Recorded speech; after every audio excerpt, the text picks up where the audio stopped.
With technology changing so rapidly, it can be difficult for technicians to keep up. That's why we come together at meetings like TMC.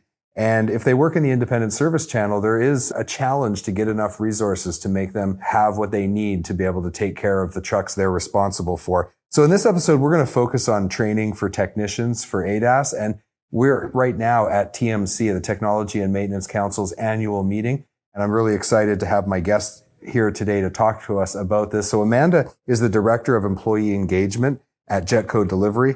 She's actively involved in the Technology and Maintenance Council and is currently serving as the study group chairman for the Fleet Maintenance Management Study Group. Amanda, welcome to the Heavy Duty Parts Report. Thank you. This is actually my last meeting as the study group chairman. Oh, wow. So I just got elected to be the chairman of study groups. Okay. So moving up in the world. Congratulations. Thank you. That's great. So you asked to talk about this subject specifically because it's an important one, and I think we need to bring more attention to it. So what's at stake if technicians aren't properly trained on ADAS systems? Yeah, this is a topic that I'm really passionate about. You know, as I've continued in my role at TMC, I think, you know, ADAS has taken really a bigger prominence, right, within our organization. And it is truly critical, right? So just recently I read an article about a multi-vehicle crash in 2020 involved 2 tractor trailers, a bus, and basically it was a cascade of events, right? And so one bus hit a truck hit another truck, et cetera, et cetera, et cetera. So as they were investigating the accident, the motor coach had minor damage, but basically there was a fault code that had been identified on the forward collision mitigation system. It was not reported on the DVIR. And so it was literally, you know, an ADAS issue that we hadn't been properly trained on and really can be a safety concern. It's a critical issue in our industry. Right. And when these accidents happen and people sadly sometimes get hurt or even worse, the investigators are always looking for those kinds of things. So what are like common mistakes that are made by technicians when it comes to these systems? Yeah, that's a really good question. And, you know, like, let's face it. So our equipment gets bumped around, knocked around all the time. Right. And so, you know, making sure that we're in alignment is a critical issue and something we have to focus on. So I did talk to some OE manufacturers on ADAS product because I wanted to make sure I got the notes right. So some common themes are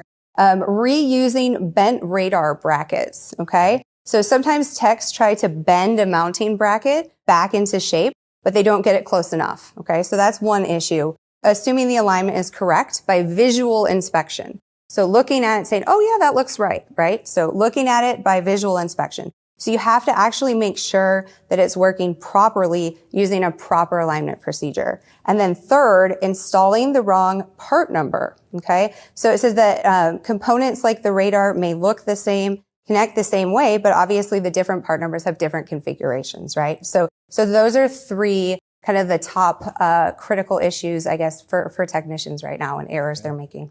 Those things need to be addressed. And these systems are, I mean, they've been around for a while, but relatively speaking in the industry, when you look at some of the more mechanical, older systems that were in place for decades, this is all relatively new for the industry. So I can see how, like, for example, a part number misidentification goes completely unnoticed and then causes a major problem. So at TMC, they have something called RPs, recommended practices. So what is the RP for this? Why is it important? How is that all coming together? Yes. So the RP in this case is actually called Technician Training for ADAS. And it has been a labor of love through the pandemic, actually. And so as part of the Techcelerate Now grant, which is a joint effort between ATA, TMC, ATRI, OIDA, basically TMC as a group committed to creating 3 RPs about ADAS. So the first one was balloted in fall of 2021, which was ADAS nomenclature. And then just at this meeting, we did go ahead and ballot our Technician Training for ADAS RP. So basically the RP is some pretty generalized, it's not manufacturer specific, generalized information. So we identified 3 different workflows: preventive maintenance, driver complaint, and collision. So basically, the RP walks us through basic, generalized training for our technicians, focusing on those 3 workflows. Well, that's great, because we're going to be able to address some of those common issues, and then they can get more manufacturing specific information from the manufacturer directly. Is that correct? Exactly. Oh, and that's in basically every workflow, which is always reference your manufacturer's materials. But exactly. Makes sense. Yeah. We're going to take a quick break. We'll be right back. Don't have a heavy-duty part number and need to look up a part? Go to parts.diesellaptops.com or download the app on Apple or Android to create your free account. Looking for high-quality fuel injection for heavy-duty applications? Having one supplier for fuel injection allows you to better serve customers by providing them with a complete line, which increases your sales and profitability. Learn more at ambackinternational.com/aftermarket. We're back from our break, and before the break, we were talking about the technician training for ADAS. We're talking about this new recommended practice that is being developed. It's going to help them avoid common mistakes. But we are at the TMC annual meeting, and I just wanted to know, what's your favorite part of these meetings?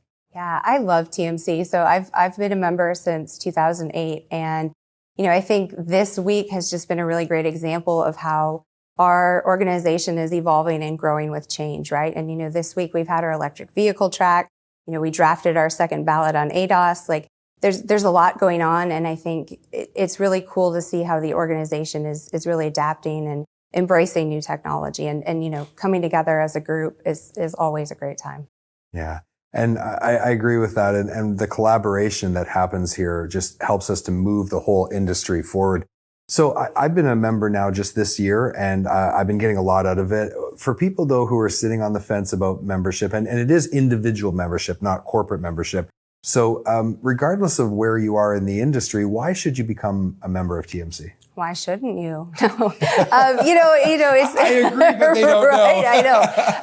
I think like for me, there's not a TMC meeting that I don't immediately take something back to my day job, right? And just being around industry professionals where I'm able to learn from, trade best practices with. I mean, there's just nothing like this event. I mean, there's just truly not. And like, if you're kind of into new technology and geeky stuff like me, like there's just really no trade show like this either. And just seeing all the cool stuff, this week, there's never been as many electric vehicles on the floor as there are this week, right? And stuff like that. It's like, that's cool. I want to be a part of that. So I was telling our videographer, Miguel, in between interviews today, how every time I start to think I might know a little bit about this industry, I come to one of these events and I'm truly humbled. Exactly. Because you learn so much, and it's so fantastic.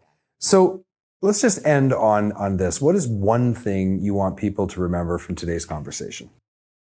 Really good question. I think obviously, we're going to see a lot more on ADAS, right, in TMC and the near future. And I think just, again, like the RP was a labor of love, and our group had basically produced this RP solely via Zoom. And we first met in person in Cleveland last year. And so like that, it's just like, it's such a cool story of how even through the pandemic, our task force came together and wrote this RP. And I'm proud of it because it means something to the industry, right? And that's what the goal of our RPs are. And this is one that is really critical, needed in the industry, especially in terms of safety. You've been listening to the Heavy Duty Parts Report. I'm your host, Jamie Irvin. We've been speaking with Amanda Schuer, who is the Director of Employee Engagement at Jetco Delivery and the study group chairman for the Fleet Maintenance Management Study Group at TMC. Is that what's changing? That is changing. Okay, yes. so what will it become? So as of Wednesday night, so tomorrow all of this will be late, but tomorrow night I will assume position of chairman of study group. All right, so we've got that on the record. On the record. To learn more about TMC, visit tmc.trucking.org. Links will be in the show notes. Amanda, thank you so much for being on the Heavy Duty Parts Report. It's been awesome. Thanks.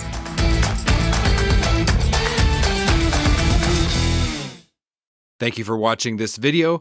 Click here to subscribe to the Heavy Duty Parts Report YouTube channel, and click here to watch another great episode.